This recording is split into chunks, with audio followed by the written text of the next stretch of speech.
Little house cleaning, a little upkeep. Some upgrades have already happened for the San Francisco 49ers in 2025. New defensive coordinator, new special teams coordinator. Could some players come along with those coaches from the New York Jets? And take a little peek at that Super Bowl matchup as well on today's Locked On 49ers.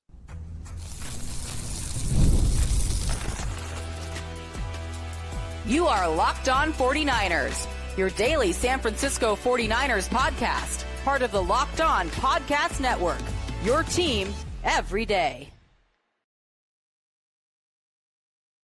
Welcome to Locked On 49ers. Brian Peacock and Nicholas Winkler on today's program. No Croc today. He's actually a little under the weather, and I know some folks reached out and were like, Croc, you doing okay? He was trying to fight through it on yesterday's recording, and he's gonna take a day off, but he's doing fine. So he wanted to say hi, and then thanks for the people that were like, man, Croc, I don't know if you look all right today. So he's like, yeah, you know what? Maybe I should have tried to power through that one. So a little under the weather. Croc probably be back with me tomorrow. We'll see how that goes. But of course, we've got our weekly Wednesday guest on today's program. I do first want to thank everybody for making us your first listen on the Locked On Podcast Network, your team every day. Love and appreciate all of our everydayers out there. And welcome to the new listeners. Make sure you are subscribed, hit the thumbs up, let us know you came by, and subscribe on YouTube or wherever you are listening to this podcast. And today's episode of Locked On 49ers is brought to you by PrizePicks. Go to prizepicks.com/LockedOnNFL and use code, all lowercase, LockedOnNFL to win $50 instantly when you play $5. All right, we got to start with the coaching staff here. What are your thoughts on the addition of Brandt Boyer, special teams coordinator, and of course, reuniting with Robert Saleh, the former defensive coordinator? I think clearly two upgrades. Weird process that got the 49ers here. Needed some schadenfreude going on with the Jacksonville Jaguars to free up Robert Saleh to come back, but Robert Saleh coming home to the Niners sideline. Yeah, I mean, as I said last week on here, I was very excited in anticipation of this happening because you just remember, right? You remember the good old days of Robert Saleh running around on that sideline screaming and just getting in his guys' faces and getting guys pumped up. He's a leader of men. He should be a head coach in this league. And the fact that he is now the defensive coordinator for the 49ers, I think is a huge upgrade for them. I loved Robert Saleh. I liked what he did with the Jets as well. He obviously got a lot of the negativity there and the bad stuff kind of thrown on him. He got a raw deal, if you will, there with the Jets, but a lot of people fail with the Jets. So I don't put that all on Saleh. I love that he's back. I love that he brought his special teams coordinator with him because they had a fantastic special teams team last year with the Jets, and the 49ers did not. 49ers were one of the worst in the league, and we saw it every week. We talked about it on this show every week. What's killing the 49ers? And it was special teams. It was giving up kick returns. It was turnovers on special teams. It was just nonsense week after week. So to move on and to really upgrade in these two spots that we went into the offseason being like, how can we fix what just happened this year? Those were the two glaring areas that the 49ers needed to address. And I feel like they really did, and I feel like they had huge upgrades. Yeah, not only can Kyle Shanahan know that his defense is in good hands, but just the energy. There's been a lack of pop, a lack of juice, a lack of energy on the sideline for the 49ers the last 2 years after D'Amico Ryans left. And I'm glad to see some guys, some Robert Saleh, sweaty bald head, flexing, some chest bumps out there after big stops on third down, right? I think that's going to add a little bit along with the X's and O's and stuff. And now, they still need to do some work with the Jimmies and Joes and get a little bit stronger because it's not quite the unit he had. In fact, there's only two players. I don't know if you saw this, Wink. There's only two players that are still around from that 2020 team. And it's Nick Bosa and it's Fred Warner, right? It's two good pieces to have, but this isn't that 2019 team. There's no Richard Sherman, there's no Eric Armstead and DeForest Buckner. None of that is around anymore for the San Francisco 49ers. So they've still got some work to do, a lot of upgrades to come, I think, that are needed for the San Francisco 49ers. But the two first dominoes, really important: new defense coordinator, new special teams coordinator, and hopefully those groups are already upgraded just by doing that. And you got to wonder, too, going forward, if this affects the draft at all, right? If the 49ers are like, well, now we've got our guy back in Saleh, maybe we do really want to upgrade that defensive line, really, because I know they want to. Obviously, they have to. And the fact that now I know that there's a lot of talk about offensive line and defensive line as two areas of glaring need because, again, we watched the football games last year. we saw what both of those lines looked like, and they both need to get better. So now it really makes me think like, all right, they went out, they made him probably the highest paid defensive coordinator in the NFL. They know they need to upgrade that side of the ball. Go out and spend that number 11 pick on a guy that can start opposite Bosa, that could free up Bosa a little bit, somebody that can actually make that defense better from day one. Let's take a look at some of the potential. I want to talk about some potential Jets that could follow Robert Saleh and Brandt Boyer over to the San Francisco 49ers. And, that Jets defense that Robert Saleh put together over there were, had some familiar names on it. So maybe Robert Saleh is not the only guy that the 49ers can reunite with this season. And by the way, talking about the draft and informing what the Niners are going to do in the draft, one of the big things was, what style of defense they're going to run. And bringing back probably means those, lighter 2-point stance, 3-4 outside linebacker edge rushers probably won't be targets for the 49ers. They haven't drafted those types of guys very high, although they did bring in D Ford, who was more of that style of player. They brought in Leonard Floyd, who was kind of that style of player, more of a lean speed rusher early in his career. Those guys could set the edge as well. So you have to have that. You have to be able to defend the run as well as rush the passer. But I wonder if they're going to lean toward the big defensive end in this draft, if they do try to look for some new players up front. I'm going to start with a non-Jet first. And you probably can't get DeForest Buckner or Eric Armstead, but you might be able to reunite with DJ Jones. And a lot of people point to the DeForest Buckner things. Like, man, you never replaced DeForest Buckner. They never replaced DJ Jones either. Or Eric Armstead. Malik Collins is a solid player. I mentioned Leonard Floyd. Like, those guys are pros. They deserve to be on an NFL roster and, even starters. But man, can you think of any impact plays that Malik Collins made last year? Like, nothing pops into my mind, right? And so, DJ Jones, maybe he wasn't a Jet, but what do you think about reuniting with DJ Jones on the 49ers defensive line? I was always a DJ Jones fan. I was always like, this guy just makes plays. Like, he's not flashy. He doesn't, on paper, it's just like, oh, okay, here's another guy. But he's out there making football plays constantly. And I was always a big fan of DJ Jones.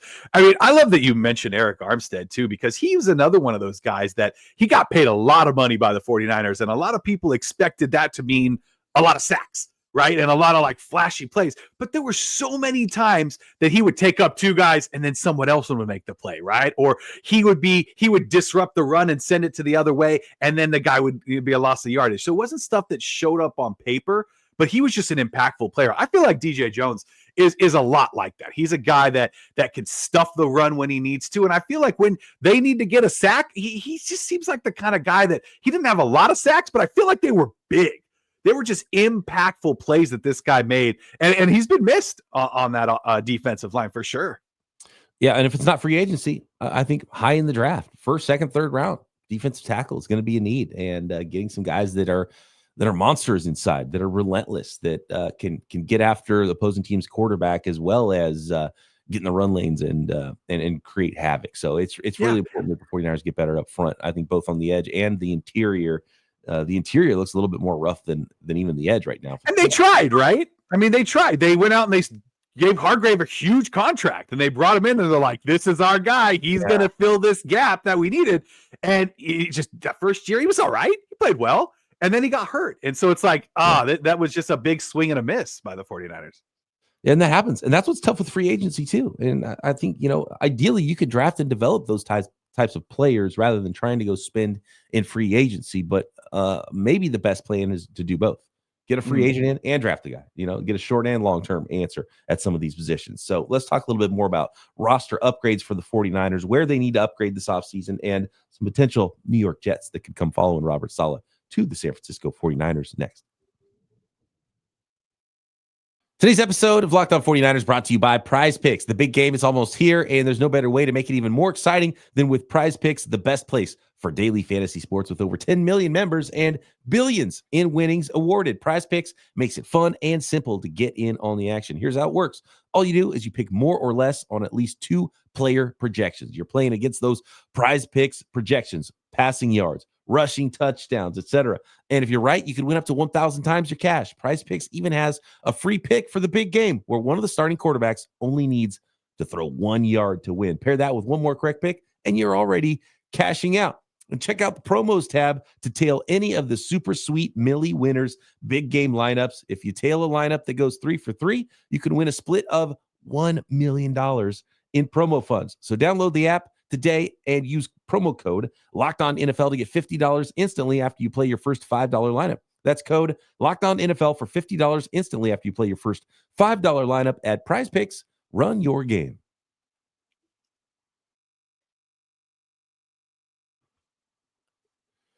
All right, Wink, I'm going to run through some of these New York Jets free agents. And you tell me yay or nay on if you want to see the 49ers throw down some cash and maybe bring them over with Robert Saleh. I'm going to start with some very familiar names. And number one, and I think potentially one of the more likely, DJ Reed. He's the guy that got away from the San Francisco 49ers. And the 49ers are going to probably lose Charvarius Ward, and they have a spot at corner. Now, they don't necessarily need a starting corner because I think you got Diamador Lenore and you got Renardo Green. So is it worth spending the money? But aside from that, I think DJ Reed would be a fantastic fit and be someone the 49ers kind of wish didn't get away in the first place. Yeah, I think at the right price, I think he's a perfect fit for the 49ers. I don't think you go and overpay for a guy who, as you mentioned, is probably going to come in as your third cornerback. He's probably not a guy that's going to, hop in there and try to play the slot or anything like that. He's not going to be your nickel. So I mean, maybe he is. Maybe he can play that. That's what they tried to do, but it didn't work. Yeah, I don't think it worked. Yeah, he ended up being an outside corners. But maybe they would say, look, we don't want to put it all on. We don't want to expect Renardo Green. And I kind of would expect Renardo Green to be able to be a starter next year. He was really good as a rookie. And, from everything I saw, he's ready to jump in and be that starter outside. So they do need another corner. But maybe they would, if you'd sign DJ Reed, is probably saying, yeah, okay, well, all right, second year guy, you're still going to be the number 3 corner, which would be okay. You just strengthening things. But, DJ Reed probably can get a starter's contract. So unless the 49ers are willing to start him, and that's where it gets a little dicey because then you're going to pay a certain amount of money. Yeah, and I feel like depth is important, obviously, in every position. You want to get better and you want to have guys ready to step in when the inevitable injury does happen. I think that if he's looking for starter money, I don't think the 49ers sign him. Javon Kinlaw and Solomon Thomas, 2 ex-49ers first-round picks that didn't quite live up to the expectations of those high draft picks. Clearly, Saleh likes them because he brought them in to New York to play on the defensive line for the Jets. Not super impactful with the 49ers. And again, guess what? Not super impactful with the New York Jets. I'm kind of a nay on both of those names. I don't want to go super nostalgic here. And if we're going nostalgic, let's get guys in that were at least impactful, right? My immediate reaction is obviously like, oh, no way. Like, I don't want either one of those guys. But like you said, Saleh obviously saw something in these guys to bring them to a new team with him. So we talked about Eric Armstead earlier and how he didn't always make impacts in the stat lines, right? And he was more of a guy that ate up blocks and ate up 2 linemen and stuff like that. And maybe that's what Solomon Thomas is at this career, right? I mean, Javon Kinlaw, he was a huge bust. He's had so many issues, even with the Jets. Like he really, it was just like penalties and just nonsense and stuff that you don't want in your locker room. So he's a big nay for me, although it might be fun to have little interactions with him and Grant Cohn again. Yeah. But back to Solomon Thomas, I feel like he's a guy that could be a depth piece, right? You're constantly rotating that defensive line. And as long as, just like with DJ Reed, if the price is right, you could bring in a guy like Solomon Thomas and really add some depth to what was really a depleted defensive line at the end of the year. Here's an interesting one. Hassan Reddick. If we're talking about guys who could come off the edge, he is a little bit more of that sort of outside linebacker type, the lighter speed rusher type. But clearly he was a fit with Robert Saleh's defense because they brought him in, but also he was kind of a pain in the rear and held out. And judging by some Robert Saleh press conferences as they got ready for the season, I don't think he was too thrilled with that. So I don't know if he's a guy that Robert Saleh would even want to bring in, but as far as impact, he would be the most impactful player you could possibly bring over from the Jets. Yeah, he seems like the type of guy that you're like, oh, we can get Reddick? Yeah, you pencil him in right away, right? As like a guy that is going to be huge for that defense. But you mentioned the history with Saleh, so that seems like a long shot. That seems like something that some crazy stuff would need to happen for Robert Saleh to probably allow him to be part of the defense. I mean, you'd hope that if Reddick was all in and all on board, Saleh would see that as like, okay, this guy's going to make my job easier. He's going to make my defense better. And he could sort of put his pride aside, because that sucked last year. You go out and you get this guy and he just doesn't show up. Like, that's a slap in the face. So he would make the 49ers better for sure. But, you talk about that locker room stuff with Kinlaw, like this Reddick stuff, that I don't like when guys do that. I don't like when guys hold out. I don't like, because I just feel like, I get it. It's a business. You want to do what's best for you and for your family and for your future, but you're also part of a team and you're letting everybody else down when you do something like that. Niners have dealt with too many holdouts. Although this wouldn't be a holdout because you'd have to sign him first. So there would be an opportunity for a holdout. And then there's also this. A lot of boo-hoos last year, a lot of crying, a lot of what if, a lot of this, a lot of that. They get a chance to come back in here, line that up and prove it again. that was the Philadelphia Eagles version of Hassan Reddick, and a lot of talk before that game where the 49ers really shut him down. And who's laughing now? The Eagles are back in the Super Bowl. The 49ers went to the Super Bowl that year, but are not there anymore. I don't think that so far I'm probably not finding a really good fit for the San Francisco 49ers, reuniting with some of these players. DJ Reed's a tough one because I think they would like to have him. What would his contract look like? He probably gets a better opportunity unless the 49ers really aren't ready to let Renardo Green be a starter next year. And they probably should be. Here's two names that I like for the 49ers, and they're not going to break the bank, and they're players that could compete, potentially even start for the 49ers, but also I think would be not big-time starting money players for the San Francisco 49ers, and it is safety Ashton Davis, former Cal Bear, and linebacker Jamie Sherwood. Let's start with Ashton Davis, Wink, because Ashton Davis is kind of what the 49ers need at safety to compete. And this would be sort of one of the good camp competitions, I think, if they brought someone in like Ashton Davis. Clearly worked with Robert Saleh, knows the scheme. The scheme's not too different, but Malik Mustafa, I think, has earned and won that strong safety job. I think the 49ers love him, and he was phenomenal as a rookie last year. I think it's a little bit more tenuous with Jair Brown at free safety. And Ashton Davis is a very different player and has tons of range and tons of speed.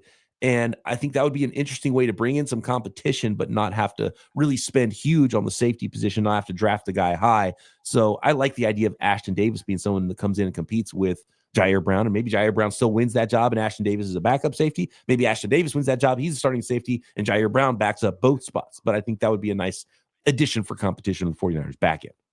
Yeah, I mean, we talk about depth, right? We talk about getting better in every position. And if you're going to bring in a guy that can push one of your projected starters to get better or to lose his job to this guy who is better in Davis, then you got to do it. And I love that you mentioned the not breaking the bank thing, because you need to spend that money elsewhere. The 49ers aren't going to invest in a high value safety. It's just not going to happen. You're probably not going to see it at cornerback either, which the 49ers have done a lot in recent history, right? With Ward. And I mean, you can go back even way before that. I mean, the 49ers have what was his name? They signed another, it wasn't Burleson. Who am I thinking of? A guy who had already been with the Niners and then came back? No, a guy that just they signed a huge contract to as a cornerback, where they're like, this is a need, let's go out. Regardless, it's not something the 49ers are going to do this year. I'll be shocked if they give big money to anybody in the secondary, because like you said, I feel like they feel confident in what they're doing at cornerback. And it sounds like they probably got two guys at safety right now that if they had to trot out there week one, they would feel comfortable doing so. But you bring a guy like Davis in, I love that idea. I love iron sharpening iron, right? We talk about that every year in the offseason, about bringing guys into practice to push the guys that are there or to take over and just to make the team better. And he does seem like a good fit. One thing that John Lynch, Hall of Fame safety, has done well is like every time we're like, oh man, what's going on in the safety position? He figures something out. And all of a sudden it's like, oh yeah, that worked good. Oh yeah, that worked. this veteran that's on the street, that worked too. Like, it seems to always work at safety. So I'm not super worried about it, whether it's the draft, a lower dollar free agent. I think they'll figure it out, or even if it's the guys they have in house that they're developing. I just feel like the 49ers are going to figure out safety, and I'm not super worried about that position. And it's probably why they're going to lose Hufanga, right? Is because somebody out there will offer him a lot more money than I think the 49ers are willing to put up. Yeah, and that's kind of the biggest thing with these two players I brought up in Ashton Davis and Jamie Sherwood, because that really depends on what happens with Talanoa Hufanga and Dre Greenlaw. And if those guys can find big deals on the open market, then I think they're probably gone. Especially Greenlaw, I think he's the most likely to stay because I think he's a little bit more valuable to the team. And I think he's less likely because of his injuries to get that big deal. So he might see that, oh yeah, you know what? Let's come back one more year, ball out, and be healthy, and then hit the free agent market and then cash in next year instead. I think that's still a possibility. But again, like I don't know how many big contracts the 49ers can keep doing with what their star power is already. And of course, there's the looming contract of Brock Purdy out there as well that's got to get done. And then you probably got to start thinking of maybe doing a new contract with guys like George Kittle if you want to keep him around long term. And so there's a lot of interesting aspects to how the 49ers build this thing out. And but you know what? I thought they probably wouldn't sign a big free agent.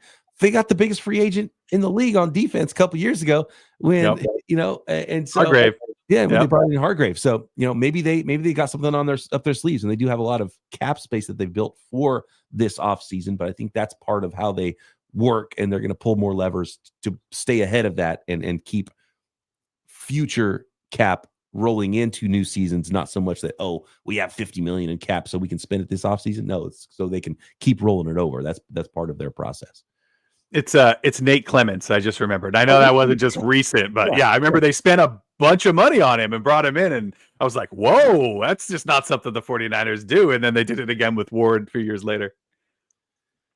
Next, the last player, Jamie Sherwood. I want to talk about him a little bit from the New York Jets, and then let's get into the Super Bowl a little bit. We'll see what Wink thinks about Super Bowl 59 next.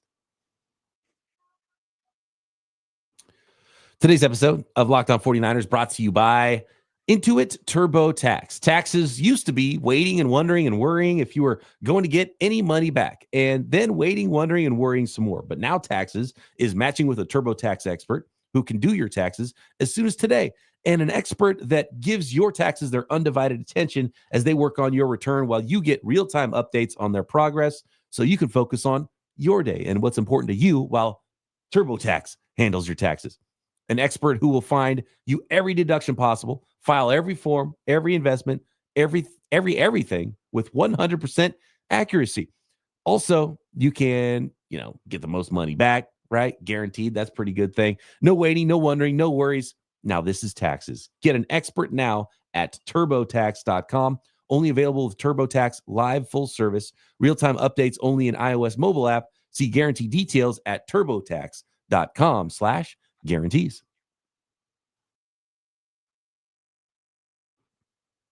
Jamie Sherwood is an interesting name to me, Wink. And it's because he was a nice young player at linebacker. And the 49ers need some nice, young, athletic linebackers that could come in and potentially start some games. And he was a really highly graded linebacker for the New York Jets. Now, I don't know what his market is going to be around the league. So there's a caveat there. If Dre Greenlaw leaves, the 49ers clearly have an opening for a starting linebacker. Do they go to the draft for that? Do they go to free agency? But Jamie Sherwood coming over from the Jets just worked with Robert Saleh, and Sherwood's still only 25 years old. Dominic Pooney, Renardo Green, Ricky Pearsall, they're all going to be 25 next year as well, and they're in their second year in the league. They just had their rookie seasons. Jamie Sherwood was a really young player coming into the draft in 2021 as a fifth-round pick.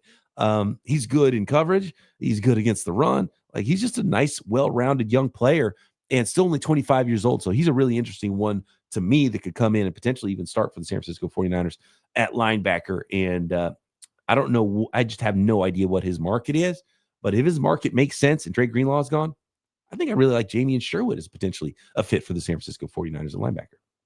Yeah, I mean, it just seems to me like unless that money's being spent on Greenlaw, I don't see the 49ers shelling out any sort of real starter cash for a linebacker. I mean, they're paying Fred Warner so much. They're paying Bosa so much, right? There's a lot of money that needs to be invested back into that defensive line. Maybe D. Winters isn't the answer for the long term, but maybe he's a guy that, stepped in, played a lot this season, and maybe we see more of him going forward. Maybe the 49ers like him a lot more than we do. And if I'm not mistaken, he was around. No, he wasn't around when Saleh was around. He was drafted by DeMeco Ryan's crew, right? I don't think he's been on the team since 2020 when it comes, because you mentioned only 2 defensive guys. You know what? Might have been 2 defensive starters. What year was he? 2020 draft? He might have been. It might have been 2021 though. It might have been a year later.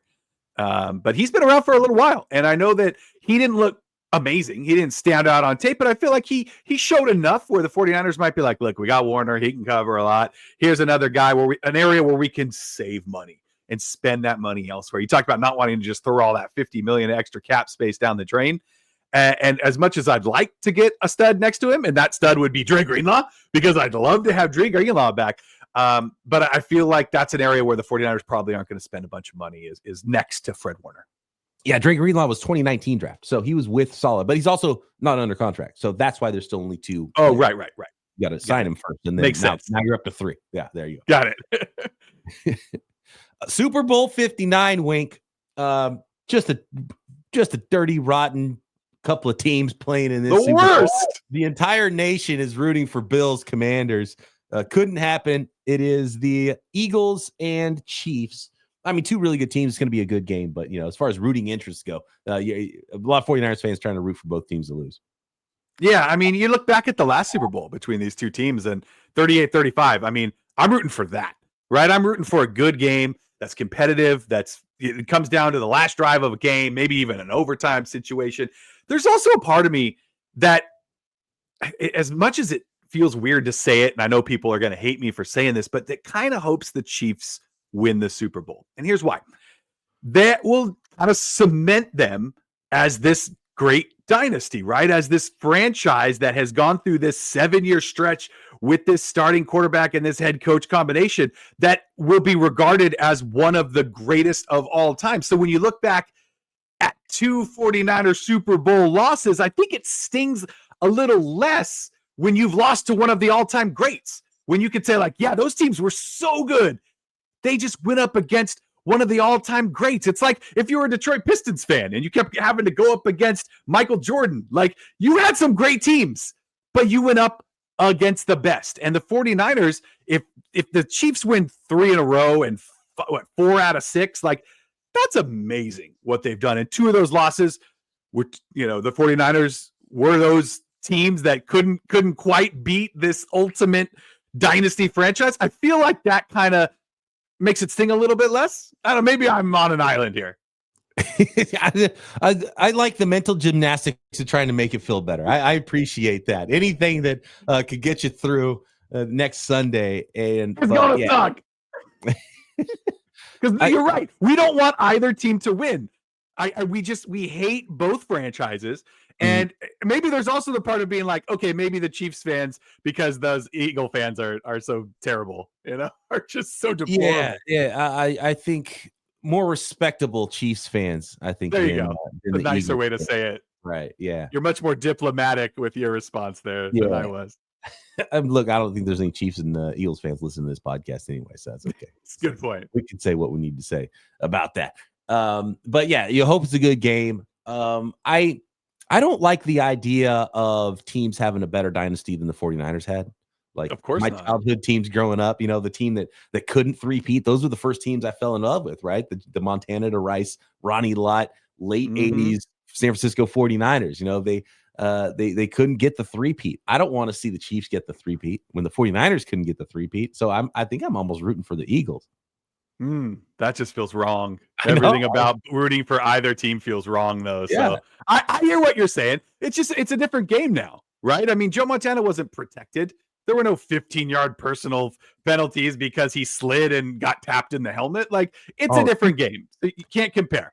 I just watched a little documentary on Joe Montana not too long ago. That dude got lit up. Destroyed.